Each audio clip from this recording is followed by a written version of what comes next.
someone else was inviting people to a mastermind. I thought, I'll go along. Yep. And in that mastermind, I heard him say, if you join my mastermind, you get to meet Richard Branson. I thought, hang on a minute. That's one of the things I would love to do. So I just joined the mastermind just to be able to meet him. He'd been gambling in the stock market, didn't know what I was doing, and I just lost it all. And then I remember coming up to my bedroom, and I had to tell my wife, I thought it might be a good time to come clean. Mm-hmm. And so I said to her, honey, something really bad has happened. She said, what's going on? Mm-hmm. I said, I've been on the stock market and I've lost everything, the car, the house. It's all going to go, all our funds have gone. And she looked up at me, John, and she smiled. And I thought, welcome to the Your Message Received podcast. And now, taking your message to the finish line, your host, John Duffin. Hey folks, John Duffin here, Duffin Media. Welcome back to another episode of Your Message Received. Your Message Received is the home, the place, the platform to help you find your most true, authentic business voice. Heck, maybe it's just your most true, authentic voice. Get what you want, find what you need, improve your results, solve all the world's problems. Well, maybe we won't have you do that, but you can at least try. But speak authentically and be your authentic best. That's the goal, and that's why we're thrilled you keep coming back. And one of the reasons I feel really confident that people are continuing to come back and tell their friends and family is that we get to bring guests on who walk the walk.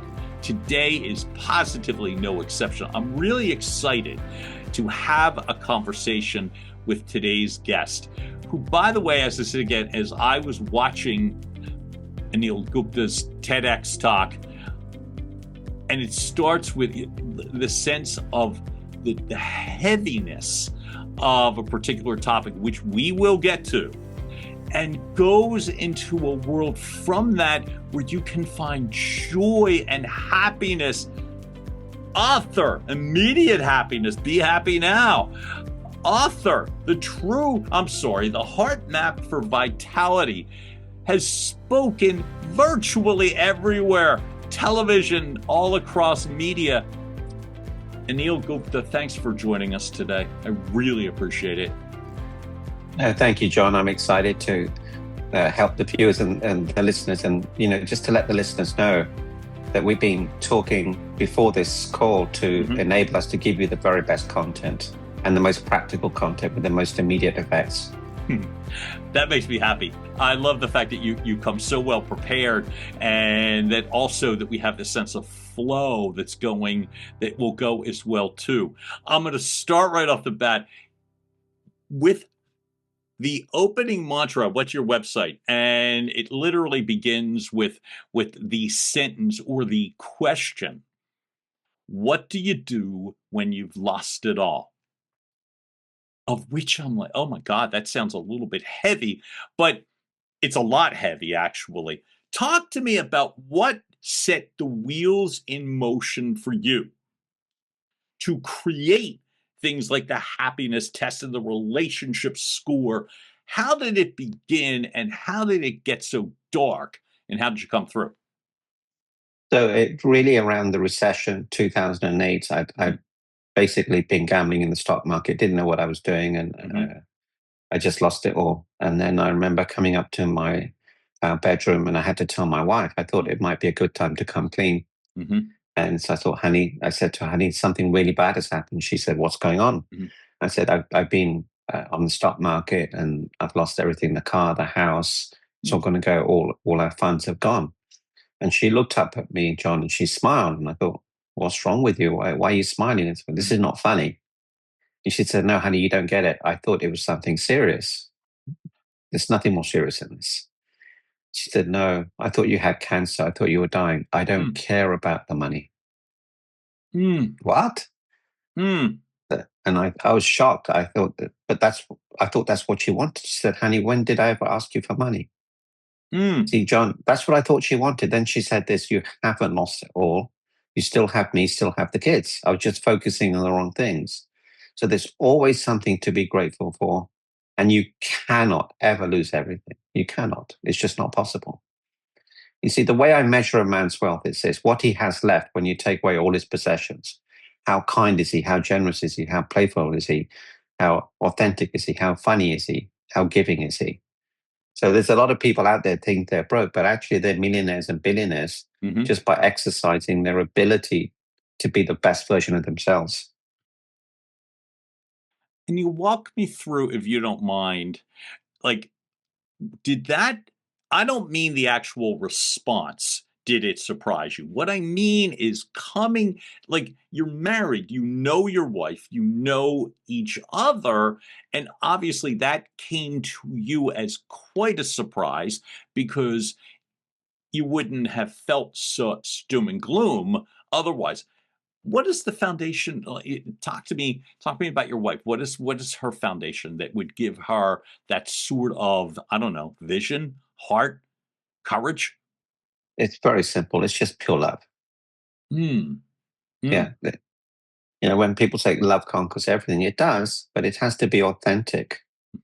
And that's what she was. She was just authentic, and she was focusing on me, and that gave me so much peace because I thought I was a failure, not good enough. I would be better off. She would be better off without me, and the kids would be. It's just horrible thoughts. But that just put me straight. And I thought, hang on a minute, maybe there is something I can do here. And I was so concerned what other people thought too. I didn't mean to talk over you. My fault. I'm so sorry. How did you two meet? We had an arranged marriage. Okay. Got it. So we met 3 times before we got married. I know you probably think I overdid it, but I wanted to make sure. I think that's so powerful that in terms of that you found in an arranged situation that you found somebody who embodied pure love. Like, listen, talk about the odds. As I said, that is, there's a lot of good fortune involved there. That's a Yeah, she got very lucky. I got very lucky. But well, I'd say, John, right? I'd say maybe a little bit of both. Yeah. So what were you able to, you're thinking, all right, like you've got this, I won't speak for you, but this renewed sense of freedom, that this horrific burden, this weight, this harness that you were carrying that almost puts you to the depths of like taking your own life. Now you're like, well, maybe there's, if I just heard you correctly, maybe there's something I can do.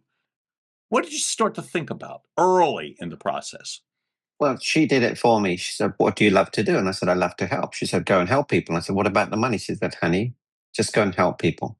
So I was with a friend and he said, Anil, you should do events. I said, what are you talking about? I said, look, you've helped me, you helped my wife. I see you helping everyone. You should hold an event. I said, well, he said, what's going on? Why don't you want to hold an event? I said, well, Louis, what if no one turns up? And he said to me, this is the best answer possible. Anil, if no one turns up, no one will know. I thought, oh, okay. I was so concerned what other people thought. First, he went 5 people, 8 people, 10, 20, 50, 100, 500, eventually 10,000 people. But you've got to go out there. You've got to help people. In the moment you help someone, all your pain and suffering disappears. And it's very addictive. So I started helping people. I just got better and better and better at it, got bigger and bigger stages. And the one sentence changed my life was this: be so amazing you cannot be ignored. And if you're ignored, it doesn't matter, because how you show up will be the best version of you.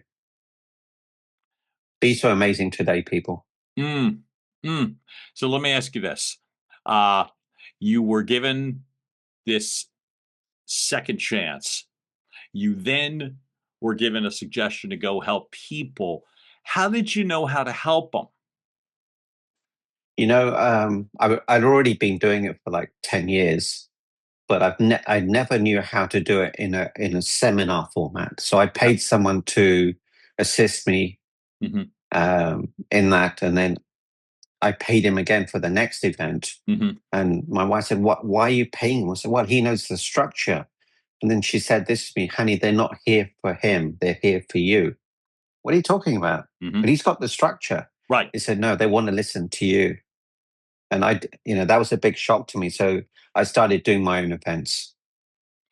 When you started to do your own events, what were the priorities in regards to the messages? What was it? I've been doing this, as you said, for 10 years, and now I'm doing it on starting on stages, and now I'm doing it on my own.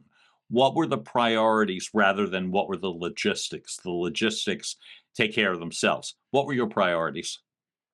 It's very simple. If I'm in front of someone, I give them the very best coaching, guiding, mentoring tools, methodology, systems, protocols that I can possibly give. Mhm. I have to disappear and just be totally present for them. What do they need right now? Mm. Mm. How did you know that you were good at this? Obviously, time will do that if you've been doing it for 10 years. When was the first time you knew you could immerse yourself in terms of listening to someone else? And how did it feel? What did it feel like when you knew? So I used to be an optometrist, Mhm. and patients would come up to me and tell me their problems. I'd give them a solution, and they would say, "Yeah, that changed my life." I said, Mhm. "Great." I thought it was common sense, but I later learned it was my intuition. Mhm. So then, in 2001, do you know Tony Robbins? Absolutely. So in I saw 2001, Tony Robbins in Orlando, Florida. I participated in an Unleash the Power Within okay, so weekend we must have been at the same event. I live in Orlando, so he at said the to me, Gaylord Hotel. yeah, Um, yeah. November 2001, he said to me, "Anil, you should be doing events. You should be a coach." And I thought, what are you talking about? You're the coach. I never thought about it, but he right. saw greatness in me that I didn't see. Mhm. So that's when I really realized maybe there's something in it. But then, life takes over, and then it just escalated. And then after 2008, I started doing events, and then I started charging people for coaching. Mhm. And normally I would have done it for free, because I felt good because I needed to get some revenue in. Mhm. So people would be, as you're an optometrist first, and you're giving advice. What drew you to Tony Robbins? What were you seeking, if you remember, when you showed up, other than entertainment? What were you seeking that time in 2001? So it started around, I think, 1999 stroke 2000. Mhm. I was in my practice, and I'd lost a lot of enthusiasm for life, but Okay. I'm normally very enthusiastic. A friend called me, said, "Hey, would you like to go to this event?" I said, "What event?" And they told me. I said, "Yeah, let's go." And then when I went into the event, I saw him. Oh my God, this guy's talking such amazing language. I've never Mhm. heard this before. So I immediately signed up, and I thought, no, this is amazing. I love that. I love the fact when you say a friend, talk to you into that. It's so it's to me incredible how that can work. My best friend in the world in Philadelphia, as said, he wanted to go, and would I go with him?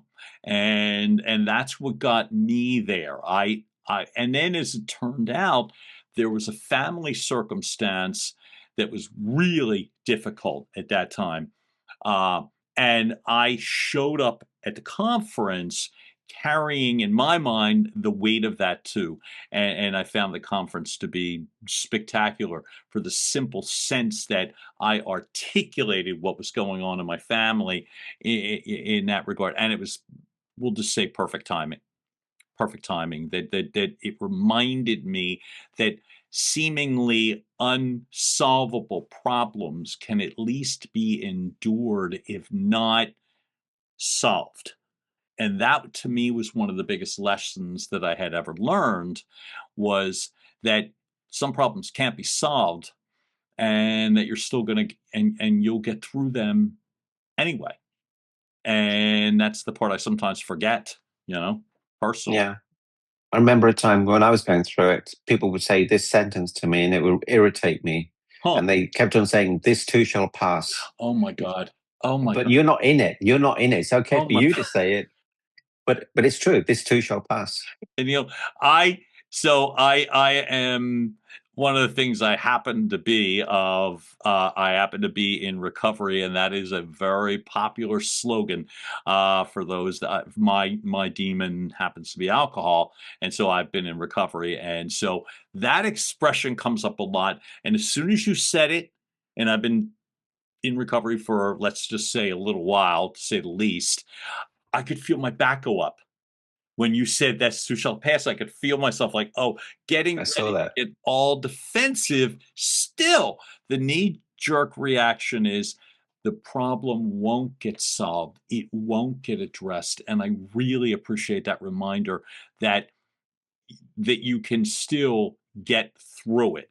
I want to ask you because Before you do that, I have a no, question for please, you. I want to hear you. Sorry to interrupt you. Why do you say you're in recovery?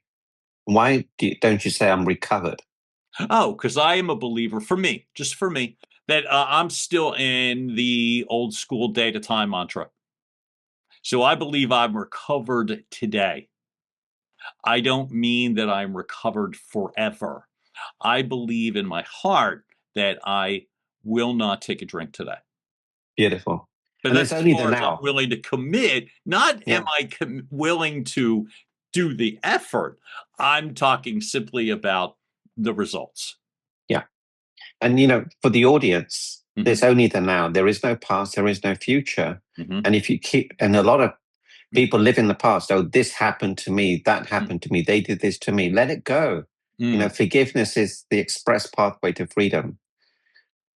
It's time to let go. So were you always able to believe that? And if not, what got you to? No. It's a muscle. And, Mhm. we have to go through so much. I've been through so much adversity. And then when you teach it, it gets much easier. Mhm. And it's not easy. It takes a lot of effort. It takes a lot of coaching, a lot of guidance, a lot of growth. Right. We want to be right. We don't want to let go. We blame others. But at the end of the day, you're the common denominator wherever you go. And when you let go, when you forgive someone, it's not that they win, it's that you win.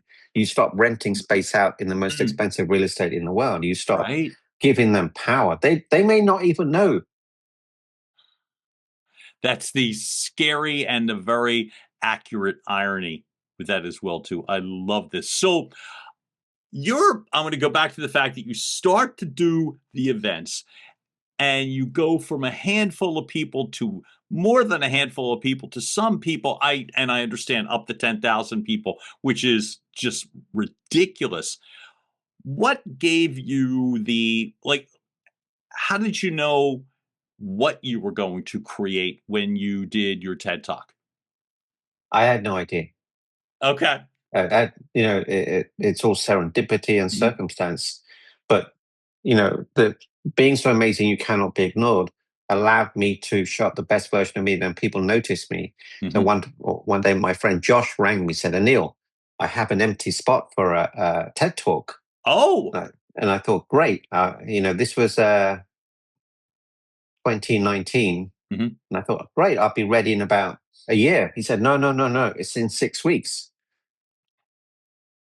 What? I can't do it in 6 weeks. He said, Anil, I've heard you speak. You can do it. Mhm. John, his belief in me made me do it. I thought, you know what? If I don't do this, I'm going to put it off and put it off. Mm. And, and one of the things I learned spending time with Richard Branson is this. Right. Always say yes and work it out afterwards. And when you say yes, you open the door for possibility. You open the door for immense growth. You open the door for a brand new life. It's not about you. It's about the difference you make. People, you got to get out of your own way. How did you meet Richard Branson? What were the circumstances that had you in front of him? So a friend of mine went to this event and she invited me to the event. Right. And I went to the event and I met someone there and I saw he was in pain. I did an intervention. Mhm. And John, I got to tell you this. I'm so glad for COVID because when Mm. I do interventions, Mhm. people start crying, snot is coming out of their Mhm. mouth, nose. Then they always ask me this one question after I do an intervention. Anil, can I hug you? So I've got all this stuff on my shoulders. But in COVID, we don't have that. But then he was a good friend of the organizer of the event. Mhm. And he told him what a great guy I was. Mhm. And then this guy came up to, hey, would you like to speak? I said, sure. When would you like me to speak? He said, 10 minutes. I said, okay, I'll do it. I had nothing planned, Mhm. but I knew everything up here because I've been Right. you know, you know, serving. So then I did the talk, and then someone else was inviting people to a mastermind. I thought, I'll go along. Yep. And in that mastermind, I heard him say, if you join my mastermind, you get to meet Richard Branson. I thought, hang on a minute. That's one of the things I would love to do. So I just joined the mastermind just to be able to meet him. What was it like? We were sitting on the beach, and he was coming across, and no one was rushing up to meet him. He was just like a normal person. And honestly, he's such a nice, normal human being. He's so caring about other people. I remember I said, hey, let me take your plate away from you. He said, no, I'll do it. Very humble, very clever. One of his greatest skills, he listens a lot. Ah. So speaking of listening, and I like that as well too. I'm curious and would love to hear in terms of less so what he was like. That was the question I asked. But what I would then say is, what did you feel like being there? Did you feel you belonged? Did you feel that it was just another guy? Did you feel you had to accomplish something? And I grit my teeth intentionally. What was the vibe like for you? And For me, I thought, do I belong here? I yeah, actually brought my son in. And so I remember I looked across, and I saw that he was coming. And then I said to myself and my son, he's going to come, he's going to sit down. Where do you think he's going to sit? And we found, okay, he's going to watch the ocean. He's going to be in the middle. So we picked two seats, knowing that he would come on either side of us. And he did. He sat next to my son. So I took some videos of him. But yeah, it was very casual. No one was rushing up to see him. No one was mobbing him. And I thought, oh, this is strange. But for me, I grew up in England. So, he's like a really icon in British sure. eyes. So, and that was, if you ask me how many people do I ever want to meet, he was the only one. It wasn't any president. It wasn't any prime minister. But he's just a nice, humble human being. And I've met him maybe 20, 25 times since. And same guy. Okay. So as your relationship has grown, I understand, like I said, and you've met him a series of times. Has he just become a guy, a friend, a mentor to you? Yeah, he's just a guy. Honestly, he's just a guy. Mm-hmm. And if you didn't know him, you wouldn't suspect that he's worth all the money, has all the trappings, and he doesn't wear a watch. He doesn't carry a phone. He's gets up at 5 in the morning. He does maybe 3 hours of workout every day. Every day. I've never seen him. Maybe once in 17 years with a phone, 15 years, whatever. He's never stressed. I've never seen him stressed. I can't say he's never stressed. I've never seen him stressed. Very easy. He plays tennis. He goes for runs. He's an amazing cyclist. He's 75 at the moment. Ranked 75th? His birthday's in July the 18th, something like that. Wow. And mine's July the 7th, so I'm 10 years behind him. But he always talks to people, very humble, very easygoing. Yeah. I ask that because I'm always interested in the regards to the ways that people change, more so how you've evolved, more so than how he's evolved. I believe it's one of the cool things that I find in regards to human growth is the sense of the ability to be more comfortable in someone else's environment, and obviously you've become very much that, and I think that part's great. So I like the fact that you have been you taking the steps upwards, and you begin and you write books. You've got 3 international bestsellers. You founded the Happiness Score. We talked before we went live in regards to the ability to utilize metrics and or a proven system to be able, practical steps, if you will, to get these results. Now, talk to me about any of the topics that you want. There are a myriad at them of them. But before I guess we get to the topics, talk to me. What did you create? How did you create it? So I wrote the book, Mm-hmm. and then I just wrote everything down. Then I was thinking, what did I actually do? And I thought, I gave, I grew, I was grateful. So how could I create that into formula? So, oh my gosh, the 3 Gs. Mm-hmm. And I thought, happiness is equal to G plus G plus G. And I thought, no. What if it was G cubed? Yeah. Okay. So I thought, so that I developed that. And let me give you an example. So give, grow, gratitude. If you score what your score is out of 10 on each level. Mm-hmm. So on the 25th of August, 2025, my happiness score was 9 times 9 times 9. That's 729. Okay. Then 45 minutes later, I was on the pickleball court. I slipped and fell, and I fractured my wrist. Just here, you can see it. I read this. This is great. Please continue. You put out a post on social media talking about the things that you couldn't do or needed help doing, and you bring your wife back into the equation. Talk to me about this, please. I found this fascinating. It is. So I fell, and I knew I'd broken my hand, and I knew it was a serious injury. My hand was all twisted. Right. There's blood. They called the ambulance. I had EKGs. I passed out. I was in shock.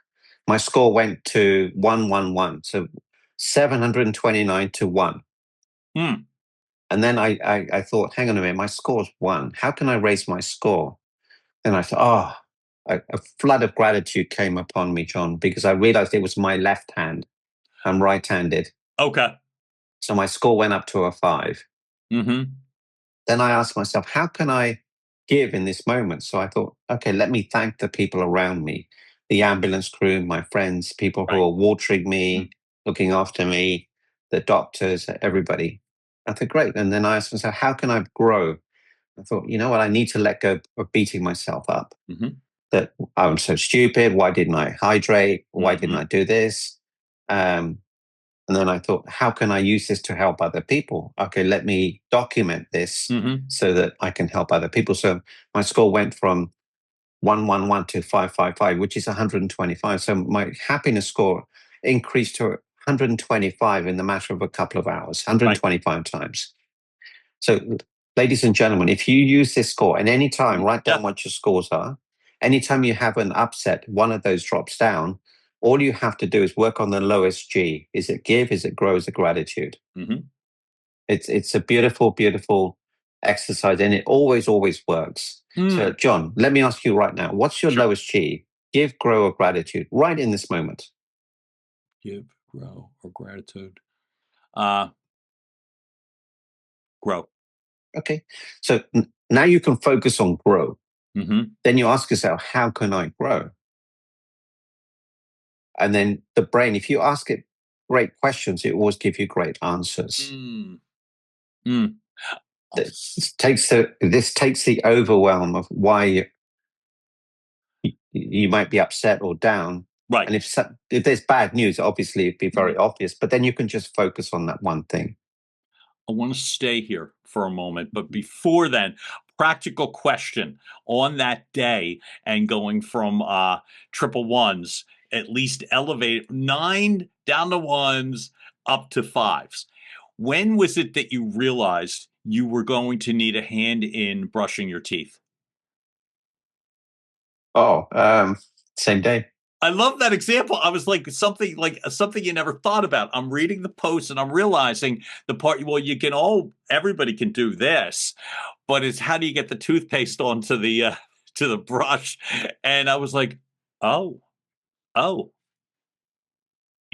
There's people don't realize this, but if you only have one hand, right, you can't do 98% of the things that you can do with two hands. Not that the other hand, it has to be strong, but it has to be supportive. So every time I would try and put the toothpaste on, it would roll over. I couldn't even open a bag of chips. It's only 7 weeks later that I can lift things a little bit. That's too heavy. Yeah, well, you just figured something out. That's too heavy. I can lift, yeah.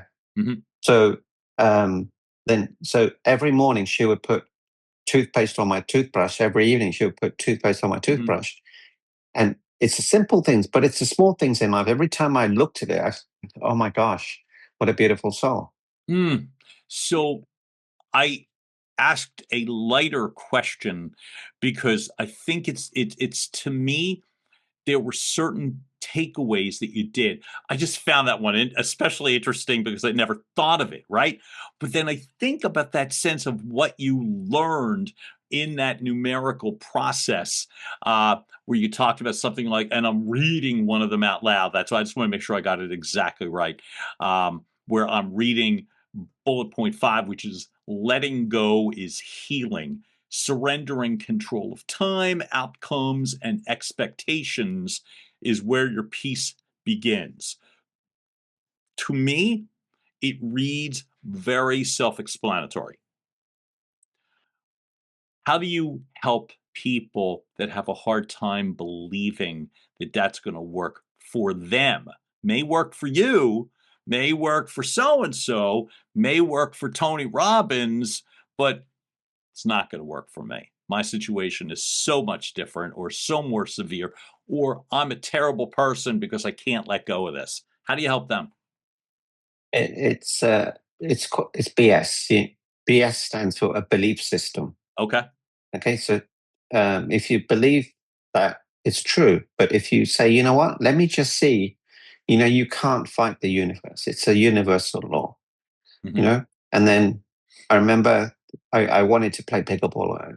After 4 weeks, I thought, great, they're going to take the cast off. No. After 5 weeks, no. After 5 weeks, I thought, you know what, I have no control over this. Why not leave it for another 2 weeks just to make sure I'm fully healed? I thought, okay, I'll do that. Then after 6 weeks, they took it off. And I said, okay, great.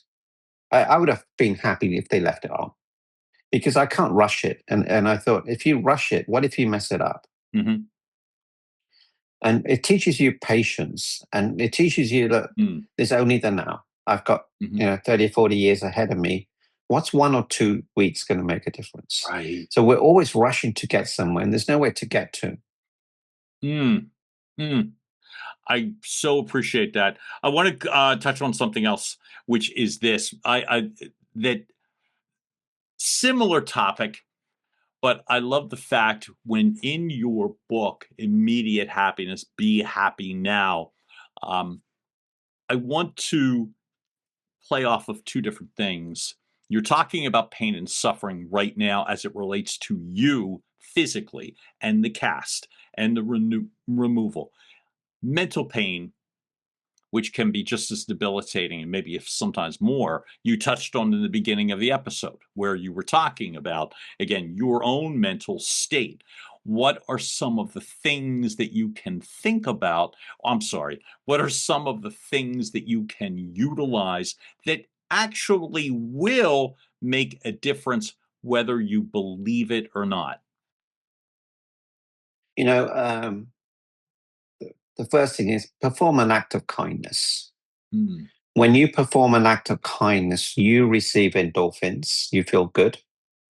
The person receiving the act of kindness feels good. They receive endorphins. The person observing the act of kindness feels good. The person sharing the act of kindness feels good. The person receiving the sharing of the act of kindness feels good. So it goes on and on and on and on. Okay? The second thing is be grateful for what you have. Your hands, your teeth. John, do you know how many times your heart has beaten to date? Just today or over the course of... From the day you were born, the day you were conceived to today. I couldn't even guess the number. Give me a number. So figuring the strength of a beat, I'm coming up with let's make one up, 66 billion times. It's 2 billion. 2 billion. Okay, well then I guess high. Okay. But all right. 2 billion. And inside the heart, there are 4 chambers, and they have to be in perfect sync. Now, how many times has your washing machine pump given up? Oh. The pump in your car, the pump in the house. Mm-hmm.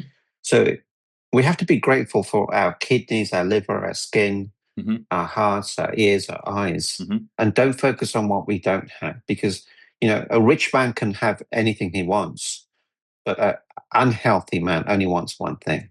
Your health and your relationships are the 2 most important things in life. I think it's a beautiful way to think of things. One of the big beliefs I have is it's one of the more difficult things to do in life in general is when you're carrying something heavy and burdensome. Grief, loss, fear, whether it's of the unknown or of something specific, that it is very hard to do the basic things because you're so fixated on that, whether it's a past situation or fear of the future. One of the topics you cover is the power of thought. So to me, what are some practical ways that maybe the word I want is compartmentalize, that you're able to, in essence, move something aside rather than ignore it so that you're able to do the rest of the things that you have to do? That's a really great question. What you focus on is what you get. So imagine, John, you come home late at night. What's the first thing you do as you enter the house? I had to literally put the keys. I put the keys down. If I open the door, I put the keys down. I throw a light on. You turn the lights, yeah, on. See, most people in life, what they do is they try and remove the darkness. They try and remove the negativity. Imagine you come into the house and say, oh my God, it's dark. Let me remove the darkness. That would be insane. Right. So what people need to do is to be the light. Be the best version of themselves. Don't focus on the negativity. Be the light. And, you said people are holding on to something heavy, but even if you you can't say it. If you hold on to if you hold on to a cup, it may weigh a pound. After an hour, 30 minutes, it gets very heavy. So even the small things in life can become very burdensome. And ask yourself, what do I need to give up? Who do I need to forgive? What is it costing me? How is it hurting me having these thoughts? And then you'll realize that it's a huge cost. And then ask yourself, what are you committed to? What am I here for? What would make me the happiest? It's awareness. Awareness gives you clarity. Clarity gives you focus. Focus gives you action. Action gives you results. Results gives you momentum. Momentum gives you everything. You cannot be happy. You cannot be in love. You cannot be successful without awareness. You just compounded a lot of things. I want to go back to that recent article that you did on LinkedIn, where it is called compounding happiness, compounding joy, compound. I really think that sense of these small steps, right? Helping somebody, you created that ripple effect of the number of different people that get helped as a result of you helping someone. On a whole different subject, why do they call you the love doctor? I would attend a number of masterminds, and someone said, hey, what has the love doctor got to say about this? And it just happened that 4 or 5 people called me the same thing. And I looked at it and I thought, I kind of like that. So, and then more and more people started calling me that. And I thought, let me adopt it. I like it too, but no one's called me that. So you're lucky, right? I think it's a great mantra. Let me ask you, from a times perspective, I'm hoping that people will be watching and listening to us in 2026 and beyond and what have you, but using this as almost as like a time capsule for right now. What are some of the things that you think people should be doing to get rid of, let's say, world heaviness or that sort of social media heaviness, or and be able to, and I want to steal your exact choice of words, which I found really beautiful, create more magical moments, if you will, to go from one place to another. What would you suggest people do to create more magical moments? So the first thing is to stop watching the news, Mm, especially at night before you go to bed. mm, Stop it, because you're not going to get a good sleep. And if you don't get a good sleep, it's going to affect everything. If it's important, it will get to you. And what was the question again? Yeah, it's simply what you just gave one of the tips. So, by the way, you answered it, but I'll ask you to elaborate a little bit further, which is this: to get rid of some of the heaviness that people are carrying around from a global social media doom and sense of what if, what at, how can, and the direct question was, how can people create more magical moments? So you can create and curate magical moments. So you can Okay. ask yourself this question: how can I in this moment be a better father? How can I in this moment be a better son? How can I be a better husband? How can I be a better son? How Mhm. can I be a better human being? By asking quality questions. What do I need to do? What could I do right now that would make my wife laugh? What could I do to make her feel happy? What could I do to make her feel loved? You know, it's really the small things that are the Mm. big things. And my wife used to put on socks for me because I couldn't do it. Oh, right, right. And it's a small thing, but it's a Mhm, big thing. Ask yourself, how can I show up the best version of me? And focus on the good stuff. mhm, Look for things that make you happy, magical moments, and write them down. mhm. I think the writing them down part is really significant. I'll ask you, for what you've already attained, and I know it's not the things, what are some of like the directions that you see yourself heading, whether it's helping more people or finding out different information or educating yourself? What are some of the things that one of your life goals was to meet Richard Branson? What are some of the things now that in terms of fulfillment uh, you're seeking? I really want to go around the world and speak for free Mm, and have everything organized for me so that I just go and speak. I'm not good at the logistics, but I mhm, would love to be able to help people, coach them, guide them, nurture them. I would love to help world leaders to show up the best versions of themselves. It's mm, crazy that you have a world leader in prison for 5 years in jail for embezzlement or whatever. Our leaders should be above any they shouldn't have any doubt about their integrity. They should be at the highest level of integrity, mhm.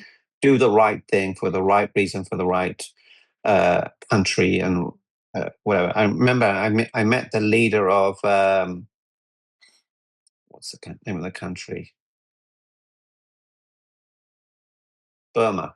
I think it was Okay. Burma. Mhm. Which country measures their happiness? Is it Burma? I'm not sure. Okay, And I think it's Burma. And he said, I resigned. I gave up my premiership to give it to the other person because I thought he could do a better job. What leader would ever do that? They would no, hold none on that to I'm power. aware. Yeah. And he did the right thing for the country. And when you do the right thing for the country, and I tell you, a person that's done that is the Singapore leaders. Look at where Singapore was 40 or 50 years ago. They've Right. always done the right thing Mhm. for their people, for their country, for their Mm. culture. And it's a beautiful place. That, very low crime. Very very obedient citizens. A Yep. beautiful place to be. Very safe. And it used to be a small fishing village. And people So want to be there. I mean, yeah, people, will change their itineraries to be there. By the way, I apologize.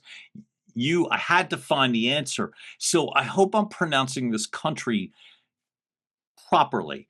Bhutan, Bhutan. Bhutan. It's Bhutan. Yeah. It measures its gross national happiness. It's GNH. And to me, right away, I'm like, all right, maybe I have to add that to the travel itinerary. I'll ask you this before I get to acknowledge it properly. I love the fact that you just said a moment ago that, I want to be able to speak for free and have other people help set me up. Imagine, look how far. It's a great aspiration considering that your wife didn't want you to be handling logistics when you first started speaking. They just want to hear you. Don't worry about it. Don't worry about it. You don't need to pay somebody to handle the logistics. They just want to hear you. It's an amazing feat, I think, that I want to speak around the world for free, that ability to be able to help people and encourage happiness. Now, I know, because I cheated, that I can get to your website quickly. I'm going to ask you, is that the best place for our viewers? Meetanil.com, is that the best place to find you? Or where would you suggest they go? No, that's really the best place. There's a lot of free content on there, free resources. I think you can get my book for free. And if you need me, there's a way to book a call with me. Especially if you're having issues in your life and you want to destroy them very quickly, reach out to me. I'm happy to help you. I think it's amazing. So just that sense, the very quickly part, it's amazing what you hear or what resonates. And that just did as well, too. The heaviness of things can be solved very quickly when you're in front of the right person or persons. Anil Gupta, thank you so much for showing up for me today, showing up for our audience today. I truly acknowledge you and I really appreciate you. John, it's been a wonderful experience, and I know we covered a lot today. The audience will be very, very able to take out practical guidelines to heart, and the thing that if you apply what we've been talking about today, it'll add more years to your life and more life to your years. Who wouldn't want that? Folks, you've just heard sort of your message received. Keep liking, watching, sharing, and we'll keep dropping content right through your front door. The Love Doctor, Anil Gupta, one more time. I thank you so much. I thank you so much from the bottom of my heart. I truly appreciate you. Thank you so much. 100%. Folks, have a great day all. John Duffin here, and we will talk again soon. Bye. And now, making its way across the finish line, your message received has been a production of Duffin Media.